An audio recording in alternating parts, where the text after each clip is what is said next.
We are discussing what exactly you agreed with. Yes, you found the vice president very accommodating to your views, and what happened next? What happened next, for example, if you call us and want to know, we explain everything and you understood everything. The next thing is, as a responsible citizen, of course he owes to the country, is to, tell us, he told us that he will try to solve this matter within the shortest possible period. And then to be able to do that, he needs time. Of course we understand this. We don't expect him to take decisions just yesterday. Yeah. He needs to make certain consultations, make certain meetings with certain stakeholders. We know this thing. Okay. This is why it is reasonable. If somebody tells you, give me time to look at everything, discuss it with the right players, and then come out with a solution that will work for both of us. It's a fair statement. Okay. Based on that. But he belongs to the same government you have been. Yes. But what guarantees do you have that he would change things? We have faith.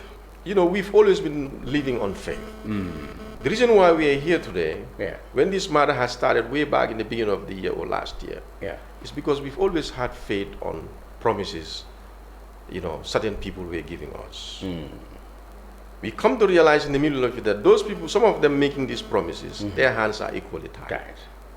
Then we reach out to the right players also, wrote letters to them, numerous, who could solve the problem, that is the finance sector. And we realized that instead, it becomes a snob. What we get is a snobbish attitude. Some of the letters are not even responded. They don't even respond to these letters. The only ministry that was responding is the petroleum ministry. But all the others never respond. So it was like a snobbish. So what made you believe that the rest of the government are not aware of this? Vice President, for example. Well, I believe that maybe he is not aware. Because, this is what I want to believe, to be honest. Okay. I don't know how, but I believe that maybe he didn't know the picture well? He didn't know the true picture. You can know something or hear something, but you might not know the true picture. This is why at some point we were even trying to negotiate to see the highest man in office so that we can lay down this, because sometimes we know how things play out. If you are the focal person dealing with us, and maybe you are prejudiced. Exactly. And maybe you are not reporting to your boss the right things. You are only reporting things there that favors your story. Then the other side will never be known. And the right action. So this is why, and the right action will never be taken. That's what we suspected ever since. This is why this time we said this is an opportunity to see whether they even understand what was happening as we were contemplating. And to our dismay, we realized that they didn't know the severity of the problem. And for him to solve it, he needs time. And we gave him that time. And we called off.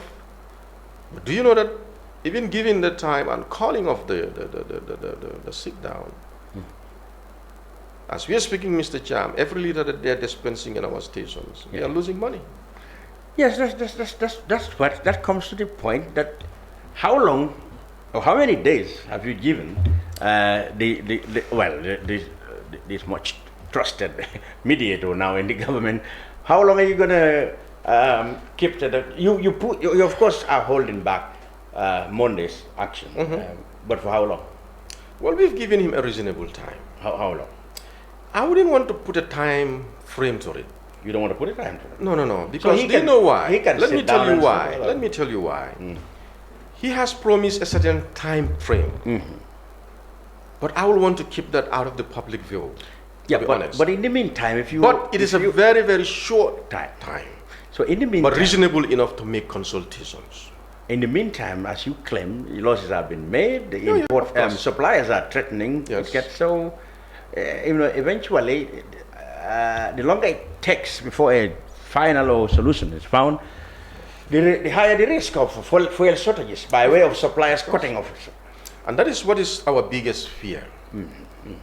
Not only the suppliers holding back, like two has cancelled vessels. That's already happened.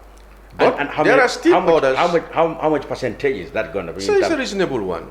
Very reasonable. And that's absolutely But there are some still coming, and negotiations are continuing with those ones. I'm sure at some point, if the matter is resolved quickly, confidence will begin so that those people can resume quickly. And then continuity will be there. And this is what we are hoping. But to be very honest, the damage was done long since. This discussion is unfortunate. It's just happening now. If it had happened earlier, maybe we would not have been even here.